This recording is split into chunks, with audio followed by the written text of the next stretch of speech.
Hola chicos, bienvenidos a prepararlaselectividad.com.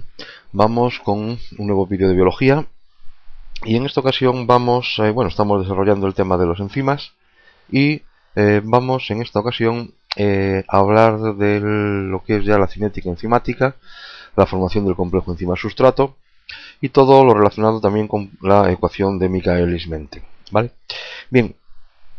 Bueno, ya hemos visto entonces en el vídeo anterior que grabé sobre enzimas, veíamos que una de las funciones capitales de un catalizador y por tanto de una enzima era producir una disminución en la energía de activación del sustrato o de la sustancia que iba a reaccionar. Es decir, acordaos que para que un sustrato se pudiese transformar en producto era necesario que se alcanzase el estado de transición, ¿vale? Y ese estado de transición para alcanzarlo suponía aplicar una energía, y esa energía era lo que se conocía como energía de activación, ¿no?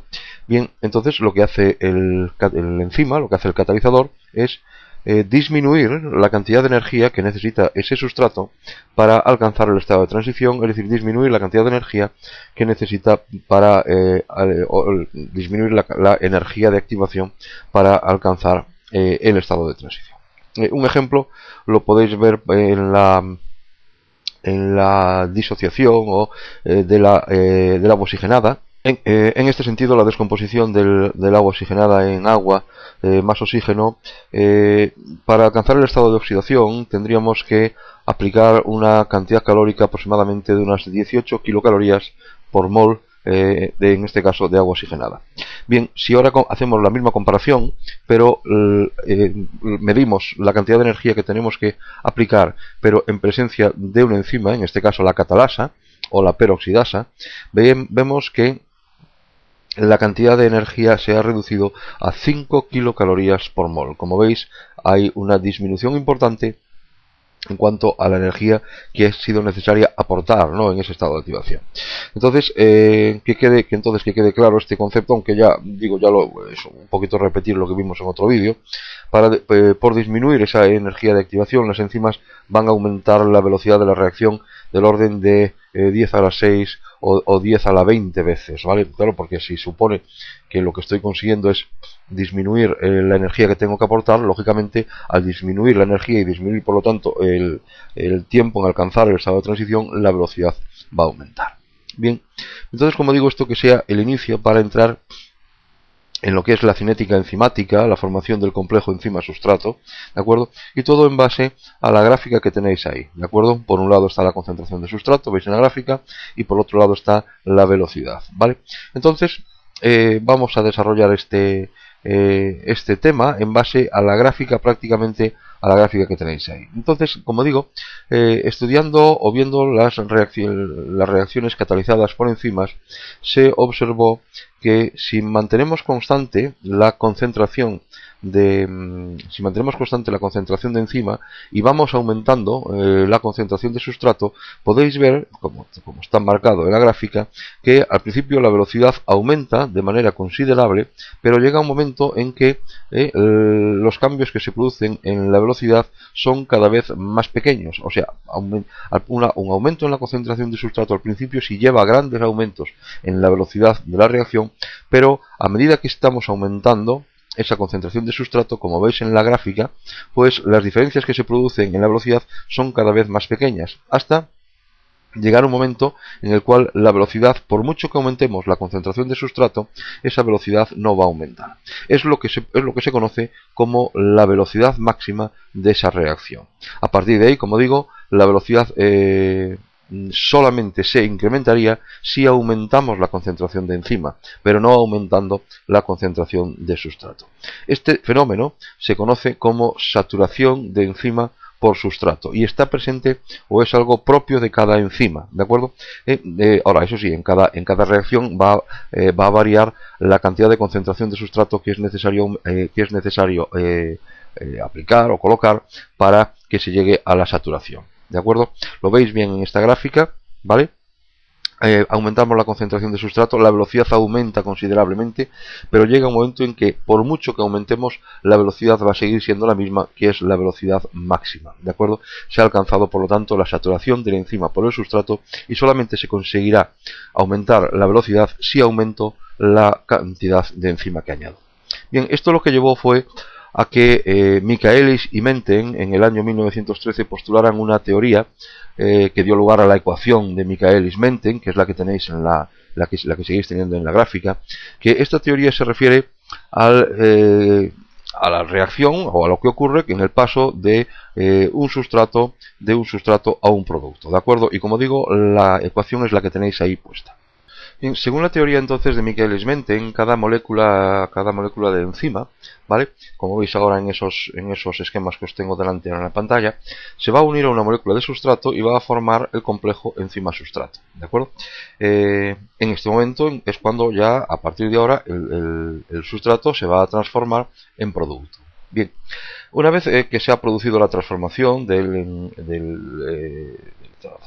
sustrato en producto, entonces el enzima, como tiene menos afinidad por el producto, se va a liberar de él, se separa de él y de nuevo queda libre y vuelve a buscar una molécula de sustrato para de nuevo formar un complejo enzima-sustrato y transformarse en producto. Y así sucesivamente, ¿de acuerdo? Acordaos que lo que hacía el enzima, según vimos en el vídeo anterior, era acercar las moléculas para que de esta manera pudiese romper los enlaces en los sustratos y formar los reactivos. Esto, como digo, está explicado en el vídeo anterior, ¿vale? Bien, entonces una vez que se ha formado el complejo enzima-sustrato, tenéis que saber que esta es una reacción reversible, es decir, que el sustrato se separa del enzima, o se puede separar del enzima sin que éste se transforme en producto, ¿de acuerdo? O sea, una vez que se ha formado el complejo enzima-sustrato, la reacción puede ir tanto hacia la derecha como puede ir a la izquierda, a la derecha formando el producto, a la izquierda de nuevo liberando el sustrato. Ahora, también pensar una cosa, que cuanto mayor sea la concentración del complejo enzima-sustrato, mayor será la velocidad de la reacción, ¿de acuerdo? Por lo tanto, ¿de qué va a depender de que haya una mayor cantidad de complejo enzima-sustrato? En primer lugar de sustrato, pero cuando se alcance la saturación, lo que va a depender es de la cantidad de enzima que exista, ¿vale? Si la concentración de enzima permanece constante, ¿vale? Y la concentración de sustrato llegará un momento en que se va a alcanzar el estado estacionario que ya hemos visto y que todas las moléculas se vayan formando parte del complejo enzima-sustrato, ¿vale? Y por mucho que aumente la cantidad de sustrato, no se va a producir un aumento en la velocidad de la reacción, ¿vale? O sea, es lo que se llama que la enzima ya se encuentra saturada con el sustrato y la velocidad siempre va a ser máxima. Bien, en este sentido, Michaelis y Menten definieron también una constante, que lo veis, pongo de nuevo la gráfica, que lo veis de nuevo ahí, que es la que se llama la Km, que es la constante de Michaelis, ¿vale? La constante de Michaelis va a expresar una relación entre la concentración de sustrato y la velocidad de la reacción. ¿Y qué dice la constante de Michaelis? Bueno, la constante de Michaelis no es más que la cantidad de sustrato, mejor dicho, la concentración de sustrato, a la cual la velocidad de la reacción enzimática es la mitad de la velocidad máxima.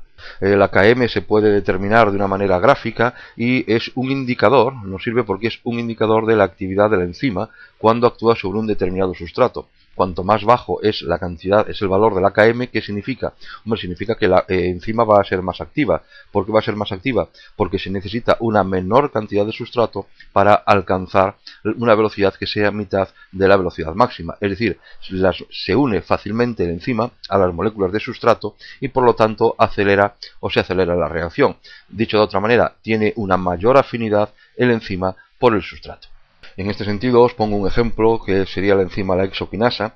La hexoquinasa, tal como tenéis ahí, puede actuar sobre dos sustratos, puede actuar sobre la D-glucosa o puede actuar sobre la D-fructosa y a iguales condiciones de pH y temperatura, la Km para el caso de la D-glucosa es de 5 por 10⁻⁵ moles litro, tal como tenéis ahí, y para el caso de la D-fructosa su Km es del orden de 15 por 10⁻⁴.